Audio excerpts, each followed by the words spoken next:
We will either find a way or make one. Hannibal Barca. My friends, if that is your attitude about learning how to chart, how to trade, how to invest, you're going to get there, period. You're going to get there by just brute force if that's what it takes. You're the kind of person that starts a project and you know you will finish it because that's the kind of person you are. If you're not that kind of person, you're hit or miss. You listen to us, tune into the market a couple of days a week, spend 4 hours on a Sunday, it ain't going to work for you. Each and every day, 10 to 15 minutes, that's all we ask. Let's jump into these charts. We see stocks and Bitcoin and gold are up. Bonds are down. As we get, let me brighten up the screen a little bit for me. Now, we ended the week with a red down candle on the S&P 500. Did not get to average volume on the weekly, didn't make it on the last 2 days. We had okay volume today, not much going, ranging in the morning. And then in the afternoon, the candle pushing through the almost horizontal trend line. Where does that leave us for the week? Well, we're still with a red down candle, not a lot of volume, and still with a somewhat bearish position as we go forward. That's about the most I can say. You can see we're trying to push through, not a lot of buy-in in the market, and we are still watching, waiting, seeing if we end up penetrating through. We've bounced off of the floor a couple of times. Are we going to penetrate through? If we do, we're going to hit that other floor. But if we see getting into this next week, again, strong down movement, in accelerating volume, red candles, then of course we will look at more of a bearish move in the market. Now check out the NASDAQ. It was up 0.88%. You can see where the wick on the half-day chart with average volume, again ranging in the morning above average volume. We see the wick penetrated the weekly trend line. This is a real trend line, not a horizontal one like on the S&P. The wick penetrated, but not the candle itself. We look at what happened on the 2-day.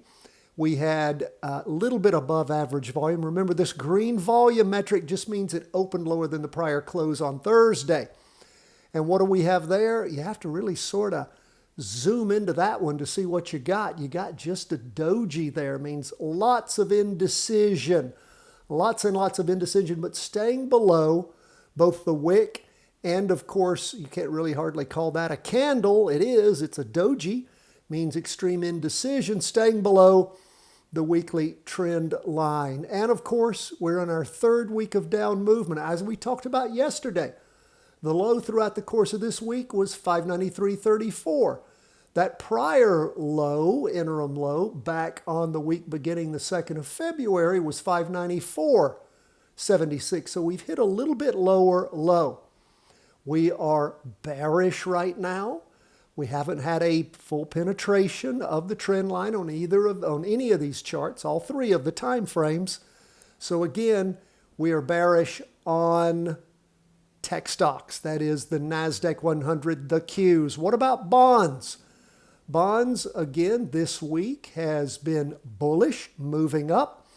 We see the latest 2-day candle a slowdown. You can see it reflected starting on Wednesday morning, Wednesday afternoon, Thursday morning, Thursday afternoon, Friday, where things have pulled off that prior interim high that happened in the morning on Tuesday the 17th.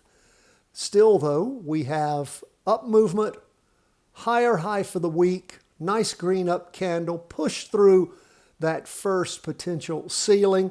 So we are bearish. We're cautious, but we are bullish. Bullish on bonds, but cautious.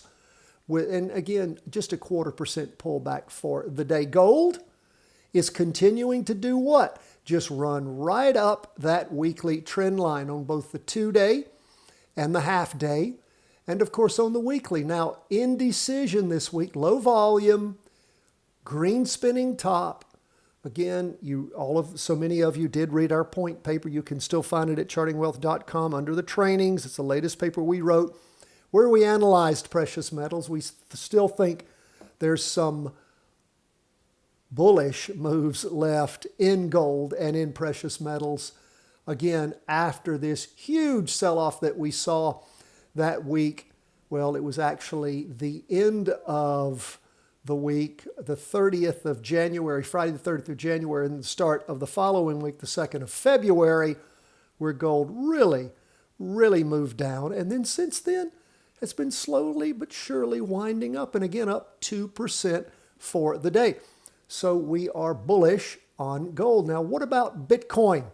Bitcoin up for the day 1%, but look at what Bitcoin's doing. Again, trying to do what? Find maybe a floor.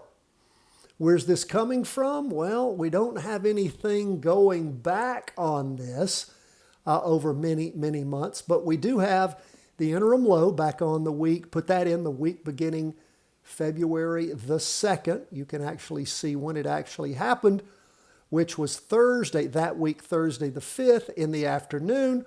And then since then it's sort of been cavitating back and forth.